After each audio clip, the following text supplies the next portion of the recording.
영희야, 아빠가 너한테 마지막 선물을 준비해뒀단다. 오빠들한테는 비밀이야. 78세 아버지가 병상에서 힘없이 건네주신 작은 열쇠를 바라보며 이영희는 가슴이 먹먹해졌습니다. 그때만 해도 이 작은 열쇠가 50년간 쌓인 억울함을 한 번에 풀어줄 열쇠인 줄은 꿈에도 몰랐습니다. 안녕하세요. 속은 라디오입니다. 오늘도 재미있게 시청해 주시고 구독, 좋아요, 댓글 남겨주시면 감사드립니다. 저는 올해 58살 이영희라고 합니다. 평생을 막내딸로 살아오며 당연하다는 이름으로 모든 희생을 감내해 왔습니다. 저에게는 두 명의 오빠가 있었습니다. 첫째 오빠 영수는 현재 62살로 건설회사를 운영하고 있고, 둘째 오빠 영철이는 60살로 약국을 하고 있습니다. 두 오빠 모두 결혼해서 각자 자식들과 잘 살고 있었죠. 우리 집은 그리 부유하지도 가난하지도 않은 평범한 가정이었습니다. 아버지는 30년간 공무원으로 성실히 일하셨고, 어머니는 집에서 작은 반찬 가게를 하며 가게의 보탬이 되셨습니다. 하지만 옛날 사람들이 다 그렇듯이 아들과 딸을 구분해서 키우셨습니다. 오빠들은 대학까지 보내주시면서도 저에게는 고등학교만 졸업하면 시집가는 게 당연하다고 하셨죠. 21살에 남편을 만나 결혼했지만 행복하지만은 않았습니다. 남편은 술을 좋아했고 가끔 손을 들기도 했습니다. 그래도 딸 하나 아들 하나 낳고 나름 평범하게 살아가고 있었는데, 남편이 28살에 교통사고로 갑작스럽게 세상을 떠났습니다. 그때 딸 수진이는 5살, 아들 수호는 3살이었습니다. 홀로 두 아이를 키우며 생활하기가 얼마나 힘들었는지 모릅니다. 낮에는 식당에서 일하고 밤에는 청소 일을 하며 하루하루를 버텨냈습니다. 그런데도 친정에서는 별다른 도움을 주지 않았습니다. 오히려 어머니는 이렇게 말씀하셨습니다. 막내는 원래 부모 모시는 게 당연하다고, 오빠들은 각자 가정이 있으니 너라도 우리 곁에 있어야 한다고 하셨죠. 그렇게 30살이 되던 해부터 본격적으로 부모님을 모시기 시작했습니다. 두 오빠는 결혼하면서 각자 분가했지만 저는 아이들과 함께 친정에 들어가 살게 되었습니다. 처음에는 어머니가 많이 도와주셨지만 시간이 지나면서 점점 제가 모든 집안일을 담당하게 되었습니다. 아버지는 55살에 당뇨가 시작되었고, 어머니는 60살부터 고혈압과 관절염으로 고생하셨습니다. 병원 모시고 다니는 것도, 약 챙겨드리는 것도, 식사 준비하는 것도 모두 제 몫이었습니다. 두 오빠는 한 달에 한두 번 얼굴 보러 오는 게 전부였고, 그마저도 부모님이 편찮으시다고 연락드리면 바쁘다며 못 온다고 하는 경우가 다반사였습니다.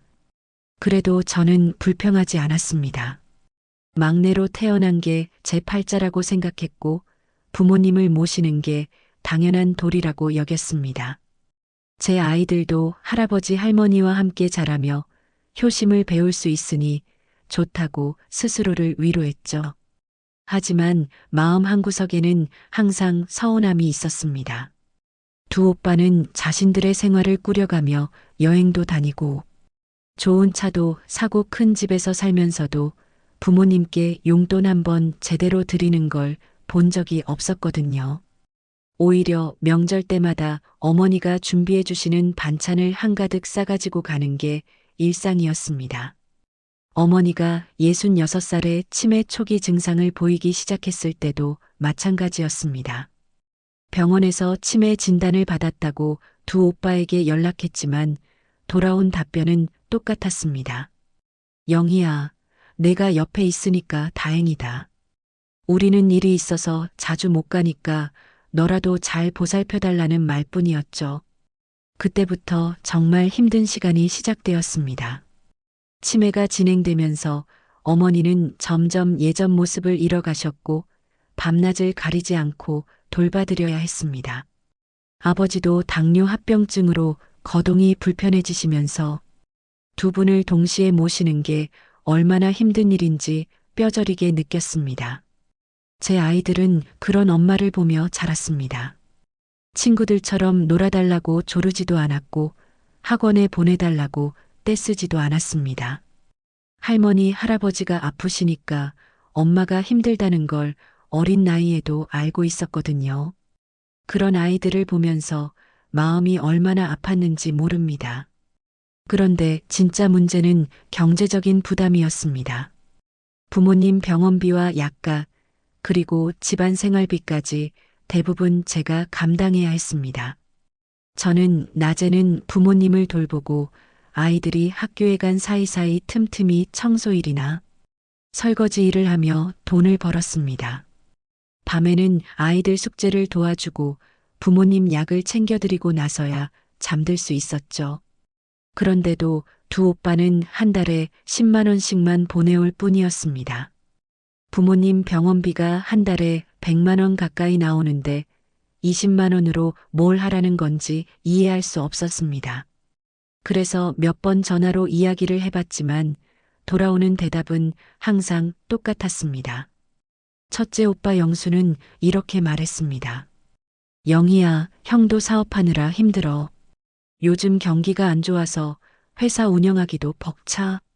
그리고 너는 어차피 부모님과 함께 살면서 집세도 안 내잖아. 병원비 정도는 내가 감당할 수 있을 거야. 둘째 오빠 영철이도 마찬가지였습니다. 영희야, 형 입장도 좀 이해해. 약국 운영하는 것도 쉽지 않고 애들 교육비도 만만치 않아. 내가 부모님 모시고 있으니까 우리가 마음 놓고 일할 수 있는 거잖아.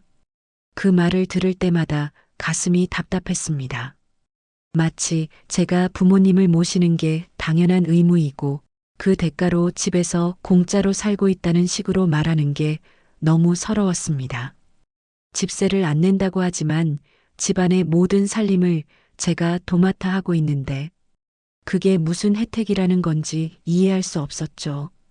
더욱 힘든 건 두 오빠의 가족들이 명절 때마다 보여주는 태도였습니다. 큰오빠 부인 은숙이는 명절 음식 준비를 도와달라고 하면 허리가 아프다, 손목이 아프다며 온갖 핑계를 댔습니다. 그러면서도 어머니가 정성스럽게 준비해 주신 음식은 한가득 싸가지고 갔죠. 둘째 오빠 부인 정희도 마찬가지였습니다. 부모님께 인사드리고 잠깐 앉아 있다가 아이들이 심심해한다며 금세 일어나더라고요. 그런 모습을 보면서 어머니는 속상해 하셨습니다. 며느리들이 자주 안 온다고 손자 손녀들 얼굴 보고 싶다고 하시면서도 정작 오면 일찍 가는 게 섭섭하다고 하셨어요. 그런 어머니를 달래는 것도 제 몫이었습니다. 아버지는 그런 상황을 알고 계셨지만 직접 아들들에게 뭐라고 하지는 않으셨습니다. 다만 가끔 제게 이런 말씀을 하셨어요. 영희야, 내가 고생이 많다. 오빠들이 좀 도와주면 좋겠는데 각자 사정이 있나 보다. 그래도 내가 있어서 아빠가 마음이 편하단다. 그 말씀을 들으면 뿌듯하면서도 한편으로는 서운했습니다. 왜 하필 제가 이 모든 걸 감당해야 하는 건지, 저도 제 인생을 살고 싶은데 언제까지 이렇게 살아야 하는 건지 하는 생각이 들었거든요. 특히 제 아이들이 중학생, 고등학생이 되면서 교육비 부담이 커졌을 때는 정말 막막했습니다. 학원비, 교재비, 교복비까지 모든 게 돈이었는데 두 오빠에게 도움을 요청해 봤지만 돌아오는 답은 뻔했습니다. 영희야, 우리도 우리 애들 키우느라 힘들어. 내 애들은 내가 알아서 해야지. 그때부터 저는 밤늦게까지 일하며 돈을 벌었습니다. 부모님이 주무신 후에 동네 분식집에서 설거지 일을 하고 새벽에는 신문 배달을 했습니다. 하루에 3-4시간 자면서도 아이들 교육비를 마련하려고 악착같이 일했죠. 그런 제 모습을 보신 아버지가 어느 날 이런 말씀을 하셨습니다. 영희야, 너무 무리하지 마라. 아빠가 조금 있으면 퇴직금이나 연금으로 도움을 줄 테니까. 아버지는 제게 많은 위로의 말씀을 해주셨지만 정작 두 오빠들 앞에서는 전혀 다른 모습이셨습니다. 어느 날 두 오빠가 함께 집에 왔는데 거실에서 나누는 대화를 우연히 들었습니다. 첫째 오빠가 이런 말을 하더라고요. 아버지, 영희가 너무 힘들어 보이는데 좀 도와주세요. 그런데 아버지 답변이 저를 더욱 당황스럽게 했습니다. 그래, 영희가 고생이 많지. 그런데 너희들도 각자 사정이 있으니까 영희가 좀 더 버텨줘야 할 것 같구나. 그 순간 저는 깨달았습니다. 아버지도 결국은 아들들 편이라는 걸요. 제가 아무리 희생하고 모든 걸 감당해도 그건 당연한 일이고 정작 도움이 필요할 때는 제가 알아서 해결해야 한다는 식으로 생각하고 계시는구나 싶었습니다. 어머니의 치매가 심해지면서 상황은 더욱 악화되었습니다. 밤마다 배회하시고 가스레인지를 켜놓고 잊어버리시고 심지어 제가 누구인지도 알아보지 못하시는 날이 많아졌습니다. 아버지의 당뇨 합병증도 심해져서 투석을 받아야 하는 상황까지 왔죠. 병원에서는 어머니를 전문 요양시설에 맡기는 게 좋겠다고 했습니다. 집에서 돌보기에는 한계가 있다면서요. 요양원 비용을 알아보니 한 달에 200만 원 가까이 나왔습니다. 아버지 투석비까지 합치면 한 달에 300만 원이 넘는 돈이 필요했습니다. 이제는 정말 두 오빠의 도움 없이는 감당할 수 없는 상황이 되었습니다. 그래서 용기를 내서 두 오빠를 한자리에 불러 진지하게 이야기를 해봤습니다. 오빠들, 이제는 정말 도와주셔야 해요. 어머니 요양원비랑 아버지 치료비까지 제가 혼자 감당할 수가 없어요. 우리가 삼남매인데 왜 저만 모든 걸 다 해야 하는 거예요? 그런데 두 오빠의 반응은 예상했던 것보다 훨씬 차가웠습니다. 첫째 오빠 영수가 먼저 입을 열었습니다. 영희야, 오빠 말 좀 들어봐. 지금 회사 사정이 정말 어려워. 직원들 월급 주기도 빠듯한 상황이야. 그리고 큰아들이 내년에 대학 들어가는데 등록금도 준비해야 하고 지금 당장은 더 도와줄 여유가 없어. 둘째 오빠 영철이도 마찬가지였습니다. 영희야, 오빠도 마음은 굴뚝 같지만 현실적으로 불가능해. 약국 운영하는 것도 예전 같지 않고 둘째 애가 고3인데 재수할 수도 있어서 학원비 부담도 크고 내가 좀 더 알아서 방법을 찾아봐. 그 순간 저는 정말 화가 났습니다. 10년 넘게 혼자서 부모님을 모셔왔는데 이제 와서 방법을 찾아보라니요. 그래서 좀 더 강하게 이야기했습니다. 오빠들, 이건 제가 혼자 할 일이 아니에요. 우리 모두의 부모님인데 왜 저만 책임져야 해요? 오빠들도 자식이잖아요. 부모님 모시는 게 당연한 도리 아닌가요? 그런데 그때 첫째 오빠가 한 말은 저를 완전히 절망하게 만들었습니다. 영희야, 현실을 좀 받아들여. 내가 시집도 못 가고 여기서 부모님 모시고 사는 게 사실 더 편한 거잖아. 집세도 안 내고 생활비도 아껴 쓰고 그리고 나중에 이 집도 내 몫이 될 텐데 뭘 그렇게 불만이 많아? 그 말을 듣는 순간 눈앞이 캄캄해졌습니다. 제가 10년 넘게 희생한 모든 것이 마치 제가 이익을 보기 위한 계산인 것처럼 말하는 게 너무 억울했습니다. 그래서 울면서 이렇게 말했습니다. 오빠, 그게 무슨 말이에요? 제가 언제 편했다고 그래요? 하루도 편한 날 없이 부모님 모셔왔는데 그게 이익이라고 생각하세요? 하지만 둘째 오빠까지 거들었습니다. 영희야, 솔직히 말하자면 넌 이미 이혼한 몸이고 재혼할 가능성도 낮잖아. 그런데 우리는 가정이 있고 책임질 게 많아. 부모님은 내가 계속 모시고 나중에 재산 정리할 때 그에 맞게 해주면 되는 거 아니야? 그 순간 저는 깨달았습니다. 두 오빠에게 저는 그냥 부모님 모실 도구에 불과하다는 거요. 제가 혼자 모든 희생을 감당하는 건 당연하고 그 대가로 나중에 집 한 채 받는 게 합당하다고 생각하고 있었던 거죠. 더욱 화가 난 건 그날 이후 두 오빠가 보여준 태도였습니다. 명절에도 전보다 더 짧게 들렀다 가고 부모님께 드리는 용돈도 줄였습니다. 마치 제가 돈을 요구했다고 삐진 것처럼 행동하더라고요. 어머니의 상태는 날로 악화되었습니다. 밤에는 잠을 못 주무시고 계속 나가려고 하시고, 낮에는 예전 일들을 현실인 것처럼 말씀하시고, 가끔은 저를 며느리라고 하시며 언제 집에 가느냐고 물어보시기도 했습니다. 아버지도 투석 받으러 다니면서 체력이 많이 약해지셨습니다. 그런데도 두 아들이 자주 안 온다고 서운해 하시면서 저한테만 의지하셨죠. 영희야, 내가 없으면 아빠가 어떻게 살겠니? 정말 고맙다, 고맙다고 하시면서도 한편으로는 오빠들을 원망하는 마음도 보이셨습니다. 제 아이들도 그런 상황을 지켜보면서 많이 힘들어했습니다. 특히 딸 수진이는 고등학교 3학년인데 대학 진학을 앞두고 스트레스가 많았습니다. 집에서는 항상 할머니, 할아버지 간병 때문에 조용해야 하고 친구들처럼 여행도 못 가고 학원도 제대로 다니지 못하니까 성적도 기대만큼 나오지 않았어요. 어느 날 수진이가 저한테 이런 말을 했습니다. 엄마, 우리는 언제까지 이렇게 살아야 해요? 친구들은 다 자유롭게 사는데 우리만 할머니, 할아버지 때문에 아무것도 못해요. 저도 제 인생을 살고 싶어요.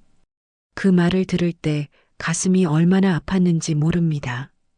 제가 희생하는 건 어쩔 수 없다 치더라도 제 아이들까지 이런 고생을 하게 하는 게 맞나 싶었어요. 하지만 그렇다고 부모님을 버릴 수는 없는 노릇이었죠.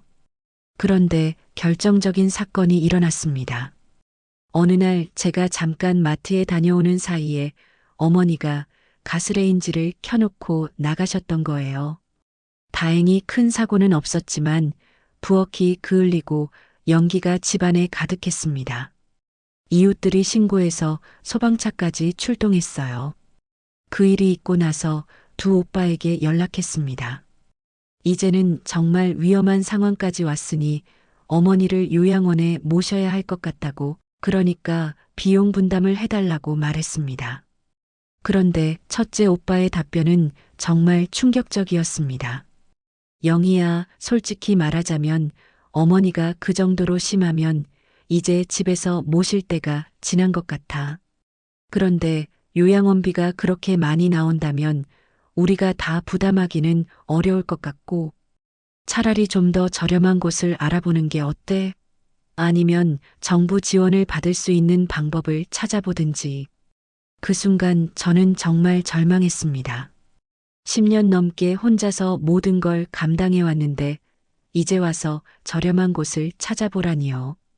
어머니를 아무데나 모실 수는 없는데 말이에요. 그날 밤 저는 정말 많은 생각을 했습니다. 과연 제가 지금까지 살아온 게 의미가 있었나 싶었어요.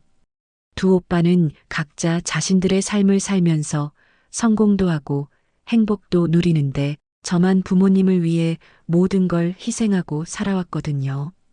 그런데도 인정은커녕 오히려 당연하다는 식으로 취급당하고 있으니 얼마나 억울했는지 모릅니다. 그런데 그 다음날 아버지가 저를 불러서 하신 말씀이 제 마음을 완전히 바꿔놓았습니다. 영희야, 아빠가 너한테 정말 미안하다. 오빠들이 도와주지 않아서 내가 혼자 모든 걸 다 감당하고 있는데 아빠가 뭘 해줄 수가 없어서 마음이 아프다. 그런데 영희야, 아빠가 너한테만 말하는 건데 사실 아빠가 준비해 둔 게 있단다. 처음에는 아버지가 뭔 말씀을 하시는 건지 이해할 수 없었습니다. 그런데 아버지가 계속 말씀하시더라고요. 내 오빠들은 모르는 일이야. 아빠가 젊었을 때부터 조금씩 모아둔 돈이 있어. 너만 알고 있으면 돼. 나중에 아빠가 세상을 떠나면 그걸 내가 가져야 한다. 그때만 해도 저는 아버지가 그냥 위로의 말씀을 하시는 줄 알았습니다. 공무원 월급으로 어떻게 큰 돈을 모으셨겠어요. 하지만 아버지는 진지하게 말씀을 계속하셨습니다. 영희야, 아빠가 퇴직금이랑 연금으로 받은 돈을 따로 모아뒀어. 그리고 옛날에 내 할아버지가 남겨주신 땅도 있고, 내 오빠들은 그런 게 있는 줄 몰라. 아빠가 일부러 말 안 했거든. 그 순간 저는 깨달았습니다. 아버지가 오빠들의 무관심과 제 희생을 다 지켜보고 계셨다는 거요. 그래서 이런 준비를 해두신 거겠구나 싶었습니다. 아버지, 그런데 그 돈이 얼마나 되는데요? 아버지는 잠시 망설이시더니 이렇게 말씀하셨어요. 대략 10억 정도 될 거야. 내 오빠들이 생각하는 것보다 훨씬 많아. 10억이라는 말을 듣는 순간 저는 정말 놀랐습니다. 그런 큰 돈이 있는 줄은 꿈에도 몰랐거든요. 그런데 아버지 말씀이 계속 이어졌습니다. 영희야, 아빠가 이 돈을 모은 이유는 너희들에게 물려주려고 한 게 아니야. 사실 내 오빠들한테는 이미 대학 다닐 때랑 결혼할 때 도움을 많이 줬거든. 그런데 너한테는 제대로 해준 게 없잖아. 그래서 이걸 따로 준비한 거야. 아버지는 그러면서 방 깊숙한 곳에서 작은 열쇠를 꺼내 주셨습니다. 이건 금고 열쇠야. 아빠가 세상을 떠나면 이걸로 찾아가. 거기에 통장이랑 인장이랑 중요한 서류들이 다 들어있어. 그리고 영희야, 이건 내 오빠들한테는 절대 말하면 안 돼. 아빠가 살아있을 동안은 비밀로 해둬야 해. 그때부터 저는 마음이 복잡해졌습니다. 한편으로는 아버지가 저를 생각해서 이런 준비를 해주신 게 고마웠지만 다른 한편으로는 왜 이제야 말씀해 주시는 건지 섭섭하기도 했어요. 만약 이걸 진작 알았다면 두 오빠한테 그렇게 굽히고 들어가지 않았을 텐데 말이에요. 하지만 곧 다른 생각이 들었습니다. 아버지가 이 비밀을 지금까지 숨기신 이유가 있을 거라는 생각이요. 아마도 두 오빠의 진짜 모습을 확인하고 싶으셨던 게 아닐까 싶었어요. 과연 이 아들들이 부모와 막내딸을 어떻게 대하는지 지켜보고 계셨던 거죠. 그날 이후 저는 두 오빠를 보는 시각이 완전히 달라졌습니다. 여전히 부모님 병원비도 제대로 보내지 않으면서 명절 때마다 와서는 마치 효자인 양 행동하는 모습이 우스꽝스럽게 느껴졌어요. 특히 아버지 앞에서 걱정스러운 척하면서 영희가 혼자 고생한다고 미안하다고 하는 말들이 얼마나 가식적으로 들리던지요. 아버지는 그런 아들들의 모습을 묵묵히 지켜보고 계셨습니다. 가끔 제 눈을 바라보실 때면 무언가 의미심장한 미소를 지으시기도 했어요. 마치 이제 우리만의 비밀이 생겼다는 듯이 말이에요. 그러면서 저는 조금씩 계획을 세우기 시작했습니다. 아버지가 언제까지 사실지도 모르는 일이고 그때까지 두 오빠들이 어떻게 행동하는지 더 지켜보자고 마음먹었어요. 만약 정말로 끝까지 저를 이용만 하려고 한다면 그에 합당한 결과를 받게 해주겠다고 생각했습니다. 며칠 후 첫째 오빠 영수가 전화를 걸어왔습니다. 영희야, 어머니 요양원 알아본 거 있어? 좀 저렴한 곳으로 알아봤으면 좋겠는데. 그리고 아버지도 투석 받으러 다니는 거 너무 힘들어 보이니까 좀 가까운 병원으로 옮기는 게 어때? 그 말을 들으면서 저는 속으로 웃었습니다. 결국 돈 걱정밖에 안 하는구나 싶었어요. 부모님이 좋은 치료를 받으시는 게 중요한 게 아니라 비용을 아끼는 게 더 중요하다고 생각하는 거죠. 그래서 저는 일부러 이렇게 대답했습니다. 오빠 요양원비랑 병원비 때문에 정말 힘들어요. 제가 혼자 감당하기에는 너무 벅차요. 오빠들이 조금만 더 도와주시면 좋은 곳으로 모실 수 있을 텐데. 그런데 첫째 오빠의 대답은 예상대로였습니다. 영희야, 형도 정말 사정이 어려워. 요즘 경기가 안 좋아서 회사 운영하기도 힘들고 좀 더 알아보면 저렴하면서도 괜찮은 곳이 있을 거야. 그 순간 저는 확신했습니다. 이 사람들은 정말 끝까지 제게만 모든 걸 떠넘기려고 한다는 거요. 아버지가 준비해 두신 그 비밀을 알고 나니까 이런 상황이 더욱 우스꽝스럽게 느껴졌어요. 아버지가 세상을 떠나신 건 그로부터 6개월 후였습니다. 투석을 받으시면서도 끝까지 버티시다가 결국 신장 기능이 완전히 정지되면서 조용히 눈을 감으셨어요. 임종 때까지도 제 손을 꼭 잡고 계시면서 고맙다고 미안하다고 하시던 모습이 아직도 눈에 선합니다. 장례식 준비는 물론 제가 다 했습니다. 두 오빠는 장례식장에 와서는 마치 큰 슬픔에 빠진 것처럼 울면서 조문객들에게 인사하더라고요.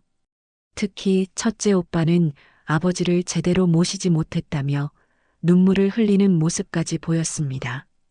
정말 우스꽝스러웠어요. 장례를 치르고 나서 일주일 후 두 오빠가 재산 정리를 하자며 저를 불러냈습니다. 예상했던 일이었죠. 첫째 오빠 영수가 입을 열었습니다. 영희야, 이제 아버지도 돌아가셨으니까 재산 정리를 해야 할 것 같아. 집이랑 아버지 통장에 있는 돈이랑 정리해서 3등분하자. 물론 내가 지금까지 부모님 모신 것도 고려해서 조금 더 줄 수도 있고. 둘째 오빠 영철이도 거들었습니다. 그래, 우리가 형제간에 싸우면 안 되니까 공평하게 나누자. 집은 팔아서 나누고 통장에 있는 돈도 확인해서 정리하면 될 것 같은데. 그때 저는 일부러 순진한 척하면서 물어봤습니다. 그런데 오빠들, 아버지 재산이 얼마나 되는지 알고 계세요?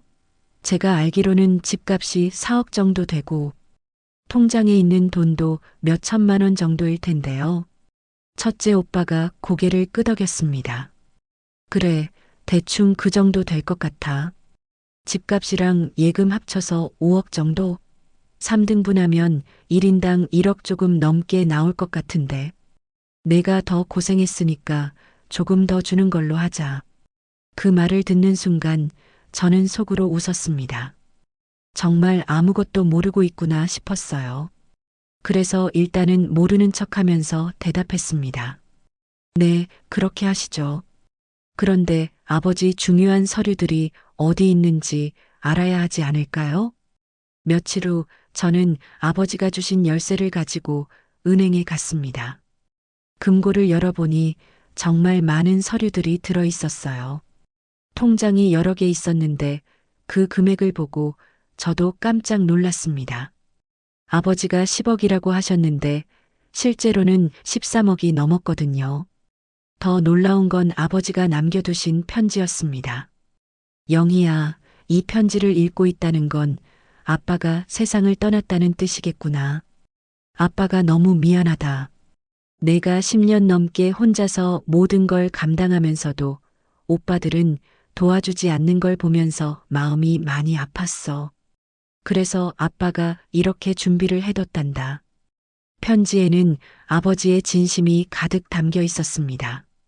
두 아들이 어떻게 행동하는지 다 지켜보고 계셨다는 내용, 그리고 제게만 이 재산을 물려주고 싶다는 마음, 다만 형제간의 의리는 지켜달라는 당부까지요. 편지 마지막 부분이 가장 인상적이었습니다. 영희야, 아빠는 내가 앞으로 어떻게 할지 알고 있어. 내 성격상 오빠들을 아주 망하게 하지는 않을 거야. 하지만 그동안 내가 받은 상처와 희생에 대한 대가는 받아야 한다고 생각해. 아빠가 내 편이라는 걸 보여주고 싶었어. 그날 밤 저는 계획을 세웠습니다.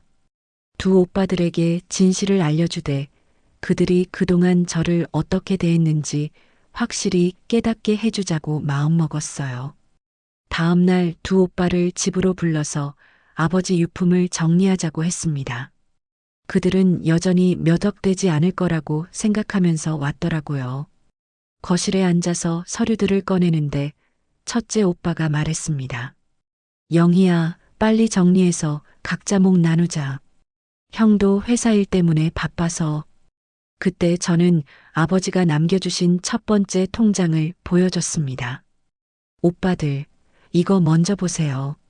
첫째 오빠가 통장을 받아들고 잔액을 보는 순간 눈이 동그래졌습니다. 이게 뭐야? 2억 8천만 원? 둘째 오빠도 놀라면서 말했습니다. 아버지가 이렇게 돈을 모으고 계셨어? 우리가 알던 것보다 훨씬 많네. 그러면서 벌써 계산을 하고 있더라고요. 이것만 3등분해도 1인당 6천만 원 넘게 나오겠는데? 하지만 이건 시작에 불과했습니다. 저는 두 번째, 세 번째 통장을 차례로 보여줬어요. 오빠들의 표정이 점점 더 놀라는 모습으로 변하더라고요. 마지막에 부동산 관련 서류들을 보여주자 첫째 오빠가 완전히 당황했습니다. 영희야, 이게 다 진짜야? 아버지가 이렇게 많은 재산을 가지고 계셨어? 도대체 총액이 얼마나 되는 거야? 그때 저는 차분하게 대답했습니다. 오빠들 전체 합쳐서 13억 조금 넘어요. 집값까지 합치면 거의 17억 될 것 같네요. 그 순간 두 오빠의 눈빛이 완전히 달라졌습니다. 갑자기 제게 친근하게 굴기 시작하더라고요. 첫째 오빠가 말했습니다.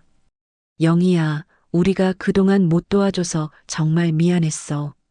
이제라도 제대로 나눠서 내가 편하게 살 수 있게 해야겠다. 둘째 오빠도 거들었습니다. 그래, 영희야. 오빠들이 그동안 너무 무심했어. 미안해. 이제부터는 오빠들이 잘해줄게. 하지만 저는 이미 마음을 정한 상태였습니다. 그래서 아버지가 남겨주신 편지를 꺼내들고 말했습니다. 오빠들, 그런데 아버지가 편지를 하나 남겨두셨어요. 읽어보시죠. 편지를 읽어주는 동안 두 오빠의 얼굴이 점점 굳어지는 게 보였습니다. 특히 아버지가 그동안의 상황을 다 지켜보고 계셨다는 부분을 읽을 때는 완전히 창백해지더라고요. 편지를 다 읽고 나서 저는 조용히 말했습니다. 오빠들, 아버지 뜻이 이러니까 저는 아버지 말씀을 따르려고 해요. 물론 형제니까 아주 박정하게 굴지는 않을 거예요. 하지만 그동안 제가 혼자 감당한 것들에 대한 정당한 대가는 받아야겠어요. 첫째 오빠가 급하게 말했습니다. 영희야, 잠깐만. 우리가 이야기를 다시 해보자. 그동안 우리가 잘못했어. 내가 혼자 고생한 거 우리도 알고 있었는데 도와주지 못해서 정말 미안해. 둘째 오빠도 마찬가지였습니다. 영희야, 오빠들이 정말 잘못했어. 앞으로 내가 원하는 대로 다 해줄게. 그러니까 우리 형제간에 이런 식으로 하지 말자. 하지만 저는 이미 결심한 바가 있었습니다. 오빠들, 10년 넘게 저 혼자 부모님 모시면서 얼마나 힘들었는지 아세요? 병원비, 약가, 생활비 다 제가 감당했어요. 오빠들은 한 달에 10만 원씩 보내주는 게 전부였죠. 그때는 왜 도와달라고 해도 회사가 어렵다, 애들 교육비가 많이 든다고 하셨어요? 제 말이 계속되자 두 오빠는 할 말을 잃었습니다. 그래서 저는 더 이야기했어요. 특히 요양원비 부담해달라고 했을 때 오빠들이 뭐라고 하셨는지 기억하세요? 저렴한 곳을 알아보라고, 정부 지원을 받을 방법을 찾아보라고 하셨잖아요. 그때 첫째 오빠가 눈물을 글썽이면서 말했습니다. 영희야, 오빠가 정말 잘못했어. 그때 오빠도 사정이 어려워서 그랬던 거야. 용서해줘. 이제라도 내가 원하는 대로 다 해줄게. 하지만 저는 냉정하게 대답했습니다. 오빠, 이제 와서 그런 말씀하셔도 늦어요. 아버지도 다 보고 계셨고, 저도 이제 지쳤어요. 아버지 뜻대로 하겠어요. 결국 저는 아버지 유언대로 재산 대부분을 상속받았습니다. 두 오빠는 집값에서 각자 5천만 원씩만 나눠 가지게 되었어요. 그들이 그동안 부모님께 써드린 돈과 제가 혼자 감당한 비용을 계산해 보니 그 정도가 적당하다고 생각했거든요. 그 이후 두 오빠의 태도는 완전히 달라졌습니다. 제게 연락도 자주 하고 만날 때마다 미안하다고 하고 도움이 필요하면 언제든 연락하라고 하더라고요. 하지만 이미 늦었죠. 제가 정말 도움이 필요했을 때는 외면했으면서 이제 와서 잘해준다고 한들 무슨 의미가 있겠어요. 지금 저는 어머니를 좋은 요양원에 모시고 정기적으로 찾아뵙고 있습니다. 제 아이들도 대학에 진학시키고 좋은 환경에서 키우고 있어요. 무엇보다 더 이상 누구 눈치 보지 않고 제 인생을 살 수 있게 되었습니다. 아버지가 마지막에 주신 선물 덕분에 저는 새로운 인생을 시작할 수 있었어요. 그리고 깨달았습니다. 무조건적인 희생과 양보가 미덕이 아니라는 걸요. 때로는 정당한 대가를 요구하고 받아야 한다는 것도 배웠습니다.